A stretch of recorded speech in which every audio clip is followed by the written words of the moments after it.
Thanks for watching this video brought to you by AN Immigration Services and Consulting.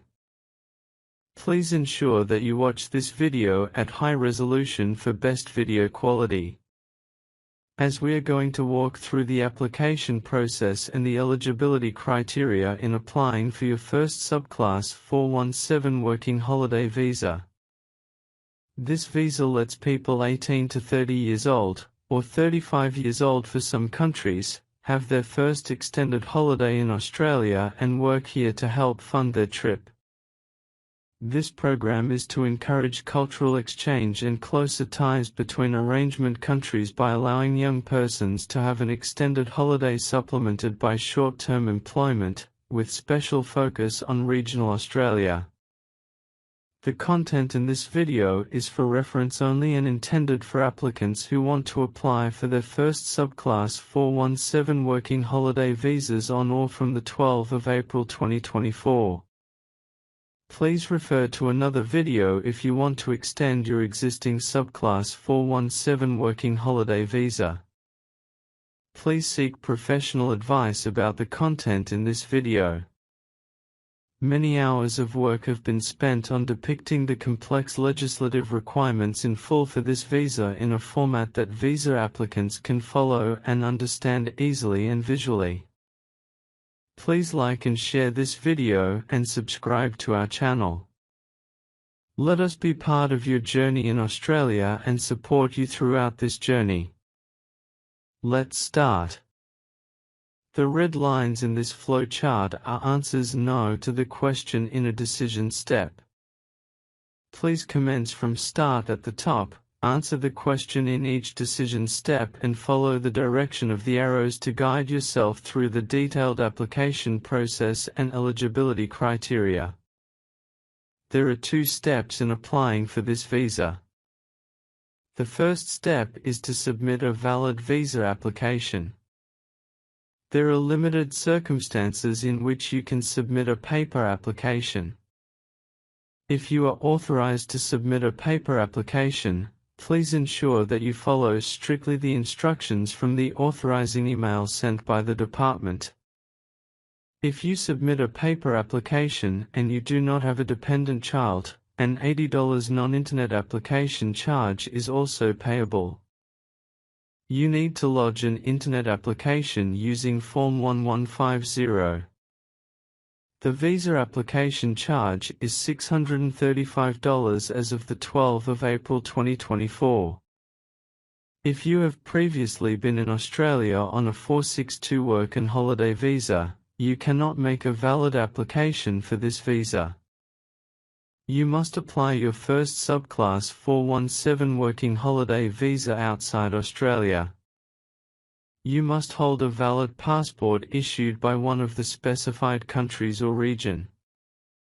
These countries and region, with which Australia has a working holiday arrangement are Belgium, Cyprus, Estonia, Finland, Germany, Hong Kong Special Administrative Region, Japan, Malta, Netherlands, Norway, Republic of Korea, Sweden, Taiwan, Canada, Denmark, France, Ireland, Italy or the United Kingdom. With the passport issued by a country, it needs to show that you are a national of that country. This does not apply if the passport is issued by the Hong Kong Special Administrative Region. Passports issued to British national overseas by the United Kingdom are also valid passports. A passport issued by Taiwan must not purport to be an official or diplomatic passport. An expired passport is not a valid passport. If you have lost your passport and cannot produce it on request, you do not hold a valid passport. The second step is meet all eligibility criteria. You must be at least 18 years of age when you apply for this visa. However, there is an upper age limit depending on the issuing country or region of your passport. You are not more than 30 years old at the time of application unless you hold a passport issued by Canada, Denmark, France, Ireland, Italy or the United Kingdom. If you hold a passport issued by one of these 6 countries we just mentioned, you can still apply for this visa if you are less than 35 years old. At the time of application and up to decision, there are several eligibility criteria you need to meet. You seek to remain in Australia as a genuine visitor who mainly want to spend a holiday in Australia. If you intend to abide by the conditions of your working holiday visa, including the work limitation, and you will leave Australia when you are no longer able to remain lawfully, you are considered a genuine visitor. Unless there is strong evidence to suggest that you would breach the conditions on your 417 visa, you would generally satisfy the genuine visitor criterion. You need to have sufficient money for your return airfare when you depart from Australia and for your personal support during your stay in Australia. The money for your departure fare must be in addition to the money you have available to support yourself while in Australia. Working holiday visa holders are able to supplement their funds through short-term employment in Australia. You are required to demonstrate they have sufficient money for personal support for the initial 3 months of their working holiday. Generally $5,000 Australian dollars in addition to money for a return airfare would be regarded as sufficient to cover the initial 3-month stay of a 12-month working holiday. There is reasonable prospect that you can obtain employment in Australia. This requirement is assumed to be met by all applicants. You can have dependent children. However, during your stay in Australia, you cannot be accompanied by any dependent children. There are several eligibility criteria you need to meet at the time of decision.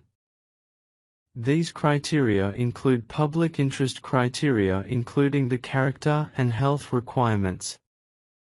Please note that with the health requirement, health waiver is not available. If you have previously been in Australia, special return criteria also apply to you. You still need to hold a valid passport issued by one of the specified countries or region.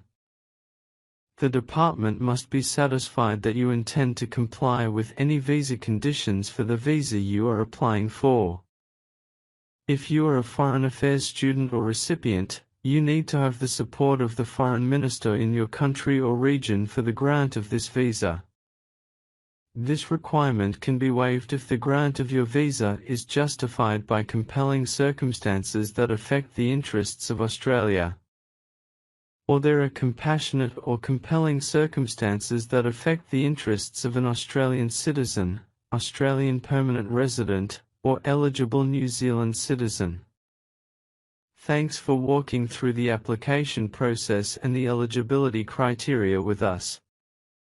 Please like and share this video and subscribe to our channel, so that we can provide more content to support you.